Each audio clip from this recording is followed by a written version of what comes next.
Quand Elon Musk reçut cet appel nocturne de son père Errol, avec qui il n'avait plus de contact depuis plusieurs années, il ne s'attendait pas à ce que cela bouleverse leur existence pour toujours. D'une voix tremblante, Errol affirmait avoir réalisé une découverte extraordinaire que des individus dangereux tentaient de lui dérober. Il était 23h42, perdu dans ses calculs sur l'exploration spatiale, Elon ne prêtait guère attention à leur tardive. Son bureau chez SpaceX baignait dans l'obscurité, uniquement illuminé par l'écran de son ordinateur affichant les plans de sa nouvelle fusée destinée à Mars. Épuisé mais déterminé, il s'efforçait d'optimiser l'efficacité du carburant lorsque la sonnerie soudaine de son téléphone brisa le silence nocturne. Il fronça les sourcils, personne ne l'appelait sur cette ligne privée à moins d'une urgence absolue. Lorsqu'il regarda l'écran, son cœur manqua un battement, Errol Musk, son père. 2 années qu'ils ne s'étaient pas parlé, leur dernière conversation, une dispute lors d'un appel d'anniversaire, avait laissé des blessures béantes. L'espace d'un instant, des souvenirs remontèrent à la surface, la sévérité d'Errol face à ses premières idées d'entreprise, son sourire rare lors d'une victoire à une foire scientifique. Et ce rire moqueur lorsqu'Elon avait annoncé vouloir construire des fusées, des rêves insensés selon lui. À la 5e sonnerie, Elon décrocha finalement. Allô, sa voix était plus rauque qu'il ne l'aurait voulu. Elon, merci d'avoir répondu, la voix d'Errol était différente, plus faible, moins rassurée qu'autrefois. Il est tard, fit remarquer Elon en jetant un œil à l'heure. En Afrique du Sud, je sais, répondit Errol, je ne t'aurais pas appelé si ce n'était pas crucial. Un silence pesant s'installa, trop de non-dits, trop de rançéures accumulées. Que veux-tu ? Demanda finalement Elon. J'ai besoin de ton aide, fils. Fils, un mot qu'Errol n'employait presque jamais dans leurs échanges. Quel genre d'aide ? Elon se leva et regarda par la fenêtre, observant la nuit californienne s'étendre à l'infini. Je ne peux pas t'expliquer au téléphone, c'est compliqué et potentiellement dangereux. Elon serra le téléphone plus fort, tu es en danger, c'est une question d'argent. Non, rien à voir avec ça, un accent de peur traversa le combiné. Elon eut un pincement au cœur, son père était-il malade ? Tu es souffrant, je vais bien, éluda Errol, mais écoute-moi attentivement. Je sais que j'ai commis des erreurs, que je n'ai pas été le père que tu méritais. Elon resta figé, jamais en 49 ans il n'avait entendu Errol admettre une faute quelconque. Mais aujourd'hui, je te demande de me faire confiance, juste cette fois. Sa voix se brisa légèrement avant de reprendre avec urgence, je veux que tu viennes en Afrique du Sud immédiatement. Quoi ? Elon passa une main dans ses cheveux en bataille, j'ai des entreprises à gérer, je ne peux pas tout abandonner comme ça. C'est une question d'héritage, Elon, le tien et le mien, j'ai découvert quelque chose qui pourrait tout transformer. Mais certaines personnes veulent s'en emparer pour de mauvaises raisons. De quoi parles-tu exactement ? Je ne peux pas en dire davantage au téléphone. La panique transparaissait dans la voix d'Errol, s'il te plaît Elon, je n'ai personne d'autre vers qui me tourner. Elon ferma les yeux, il connaissait son père, un génie mais imprévisible, un homme d'idées grandioses et d'un orgueil démesuré. Un peu comme moi, admit-il intérieurement. Devait-il prendre le risque de replonger dans une relation compliquée ou allait-il laisser son père affronter seul ce mystérieux danger ? Le voyage vers le passé. À bord de son jet privé, Elon contemplait l'Atlantique par le hublot. Le ciel s'était assombri depuis des heures, mais le sommeil ne venait pas. Son esprit tournait en boucle autour de l'appel de son père et de l'inquiétude perceptible dans sa voix. Encore 14 heures, murmura-t-il en regardant sa montre, amplement le temps de remettre en question tout ce voyage. Il s'adossa à son siège en cuir et ferma les yeux. Aussitôt, les souvenirs refirent surface, petit Elon âgé de 8 ans montrant fièrement à son père un robot construit avec des pièces détachées. Pas mal, avait dit Errol d'un ton analytique, avant d'ajouter « Mais le câblage est bâclé, corrige ça et montre-moi à nouveau ». Elon se souvenait encore de la brûlure de ses mots, de la nuit blanche passée à tout rebrancher correctement pour tenter d'obtenir son approbation. Lorsqu'il lui montra à nouveau, son père s'était contenté d'un simple mieux. C'était ça, Errol Musk, brillant, exigeant, impossible à satisfaire. Mais il y avait aussi de bons souvenirs, le jour où à 12 ans, son père lui avait appris à piloter un avion. Ses mains rassuraient sur les commandes alors qu'il survolait le paysage sud-africain. Ou ses dimanches passés à démonter des moteurs, Errol lui expliquant patiemment le rôle de chaque pièce. Comprendre les éléments te permet de tout reconstruire, disait-il toujours. Mais pour chaque bon souvenir, il y en avait 3 douloureux, les disputes, les silences glacials. L'arrivée en terre natale lorsqu'Elon descendit de l'avion, il plissa les yeux sous le soleil éclatant d'Afrique. La chaleur familière l'enveloppa immédiatement, réveillant des sensations oubliées. L'odeur de l'herbe sèche et de la poussière, cette lumière si vive, si différente de celle de la Californie. Il était de retour après tant d'années d'absence. 20 minutes plus tard, il roulait dans les rues de Pretoria. Malgré les années écoulées, la route lui était familière. Il n'avait pas prévu de revoir son ancien quartier, mais un instinct profond le guida vers ces rues du passé. En passant devant son ancienne école, il ralentit, Waterkloof House Preparatory School lui parut plus petite qu'autrefois. C'était là qu'il avait subi le pire harcèlement de sa vie. Un jour, un groupe de garçons l'avait poussé dans un escalier en béton, l'envoyant à l'hôpital. La réaction de son père, « Endurcis-toi, le monde est dur ». Il reprit sa route et s'arrêta devant la maison de son enfance. Quelqu'un l'avait repeinte et avait construit un mur plus haut, mais il la reconnaissait sans mal. Dans ce garage, il avait observé son père travailler sur ses projets d'ingénierie, absorbant tout. Derrière cette fenêtre, il avait lu des livres sur les fusées et l'informatique jusque tard dans la nuit. La rencontre avec le mystère le lendemain matin, Elon suivit les indications qui le menèrent hors du centre-ville vers une région plus isolée. Au bout d'un chemin de terre bordé d'herbe haute, un portail de sécurité équipé d'une caméra lui barra la route. Il baissa la vitre et appuya sur l'interphone. Oui, il reconnut immédiatement la voix. Sans un mot de plus, le portail s'ouvrit automatiquement. La maison qui apparut devant lui ne ressemblait en rien à celle dont il se souvenait.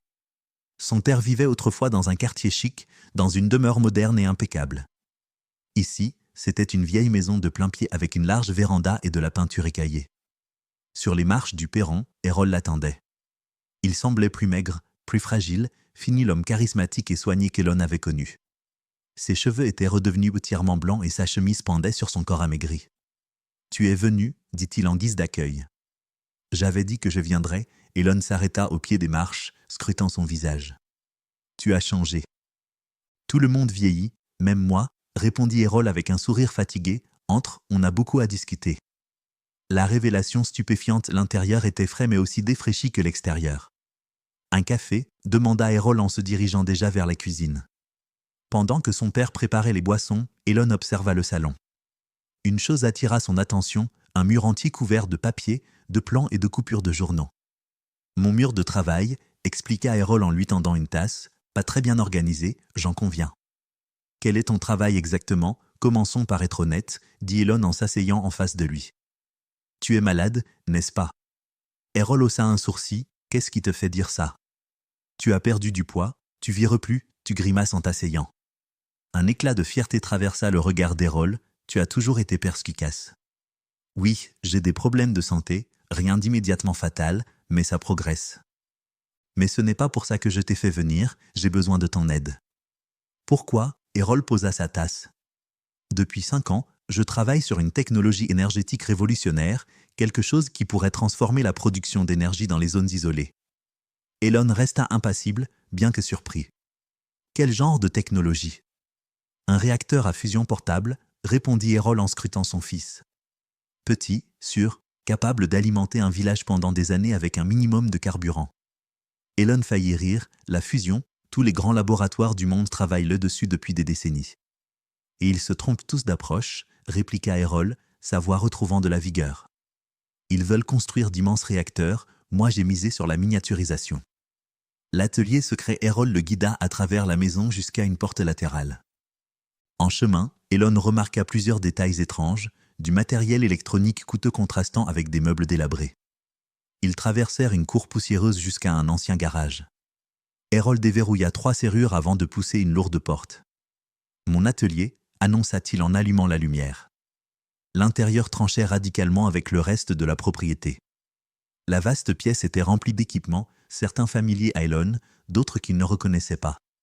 Un mur entier était couvert d'ordinateurs, des machines complexes occupaient le centre. Elon fit lentement le tour, scrutant chaque détail avec son œil expert. Une partie du matériel semblait fabriqué à la main avec une précision remarquable. « Depuis combien de temps travailles-tu là-dessus » demanda-t-il. « 7 ans, répondit Errol, la plupart du temps en secret. « Pourquoi ne m'en as-tu jamais parlé ?» Le visage de son père se ferma brièvement avant de laisser transparaître une vulnérabilité qu'Elon lui connaissait peu. « M'aurais-tu cru, le père qui te disait que les voyages spatiaux étaient une chimère ?» L'ironie ne lui échappait pas, alors pourquoi me le dire maintenant ? « Parce que ça fonctionne, » déclara simplement Errol, du moins le prototype. « Et j'ai besoin d'aide pour aller plus loin, pour rendre la technologie surviable. » Il marqua une pause avant d'ajouter plus doucement « Je voulais d'abord prouver que j'en étais capable ». Le prototype révolutionnaire dans une pièce verrouillée de l'atelier, sur une table trônait une sphère métallique de la taille d'un ballon. Elle était reliée à divers instruments et systèmes de refroidissement. C'est ça, Elon fut surpris par sa compacité. Le troisième prototype, répondit Errol avec fierté, les deux premiers m'ont appris quoi ne pas faire. Elon examina l'appareil en silence, l'approche était inhabituelle mais pas impossible. Le champ de confinement est la clé, expliqua Errol. Tout le monde utilise d'énormes aimants, j'ai trouvé un moyen de le stabiliser avec beaucoup moins d'énergie. Pendant 1 heure, Elon analysa le prototype tandis qu'Errol détaillait son fonctionnement. Peu à peu, le scepticisme laissa place à de l'admiration. Le design était astucieux et innovant, résolvant des problèmes considérés comme insurmontables. Le blindage contre les radiations est insuffisant, nota Elon en pointant plusieurs zones. Et ce système de refroidissement ne tiendrait pas une réaction prolongée, c'est dangereux. Je sais, admit Errol, c'est pour ça que j'ai besoin de toi. Tu as accès aux ressources et aux experts qui me manquent. La menace de Blackwood, il y a des gens qui ont découvert mon travail, des gens puissants, continua Errol. Ils veulent mettre la main dessus pour en tirer profit plutôt que d'aider ceux qui en ont vraiment besoin. Qui ça? Un certain Rowan Blackwood, il dirige BCG International. Une entreprise qui prétend développer des infrastructures dans les pays en développement. Elon sortit son téléphone et chercha des informations sur Blackwood. Des images apparurent, un homme grand, cheveux argentés, costume hors de prix. Comment a-t-il su ce que tu faisais? J'ai dû commander des matériaux spécifiques. Et ces circuits ne sont pas entièrement privés, soupira Errol. Blackwood a des contacts partout, il m'a rapproché dès qu'il a compris ce que je fabriquais. Il t'a proposé d'acheter la technologie, au début oui, puis quand j'ai refusé, il est devenu moins amical. C'est pour ça que je me suis installé ici, plus isolé, plus facile à sécuriser. Village de l'Espoir le lendemain, Elon se rendit au village de Mogoro où son père avait installé un prototype fonctionnel. L'ancien du village, Kagiso Malo, lui montra fièrement le système énergétique.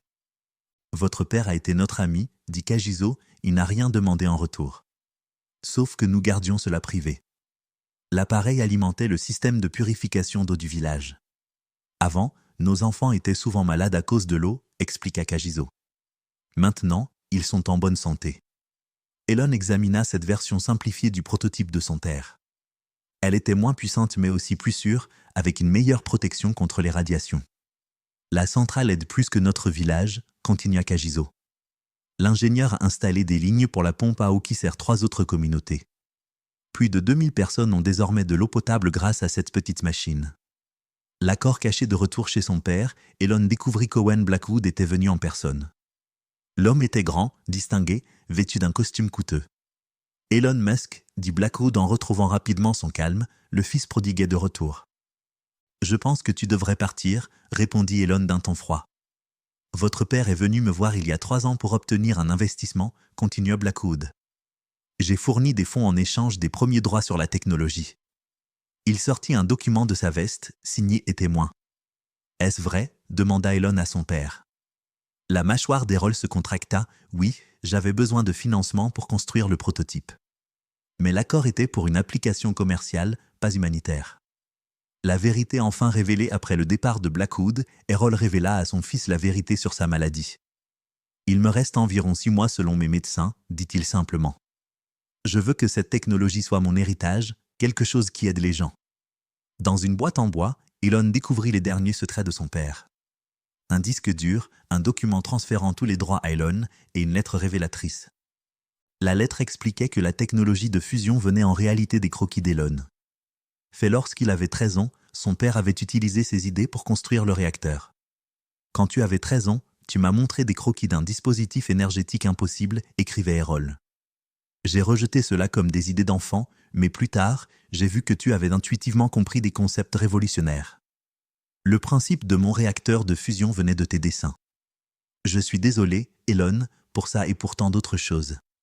La confrontation finale Blackwood avait enlevé Errol et le prototype, tentant de s'approprier définitivement la technologie. Elon se rendit au complexe de l'homme d'affaires, armé des preuves de la véritable origine de l'invention. Grâce aux enquêtes de Théo, son ami policier, et de Tandy, la journaliste, les activités douteuses de Blackwood furent exposées. La police arriva et saisit la technologie illégalement obtenue. Blackwood fut arrêté pour enlèvement et tentative d'appropriation frauduleuse. Elon retrouva son père, affaibli mais en sécurité. Un nouveau départ avant de partir à l'hôpital, Errol confia à Elon qu'il avait toujours voulu que son fils prenne la relève de cette invention. Leur relation se rétablit progressivement. Malgré tous les secrets et les erreurs du passé, ils pouvaient enfin commencer à travailler ensemble. L'avenir de la technologie était désormais entre de bonnes mains. Elon déposa les brevets et commença à améliorer la sécurité du réacteur avec ses équipes d'ingénieurs. La fusion portable allait révolutionner l'accès à l'énergie propre dans le monde entier. Mais plus important encore, un père et son fils avaient retrouvé le chemin l'un vers l'autre. L'héritage d'Errol n'était pas seulement technologique, c'était la réconciliation avec son fils. Et la promesse d'un avenir meilleur pour des millions de personnes à travers le monde. La technologie qui avait commencé comme un rêve d'enfant de 13 ans était devenue une réalité qui changerait le cours de l'histoire énergétique mondiale.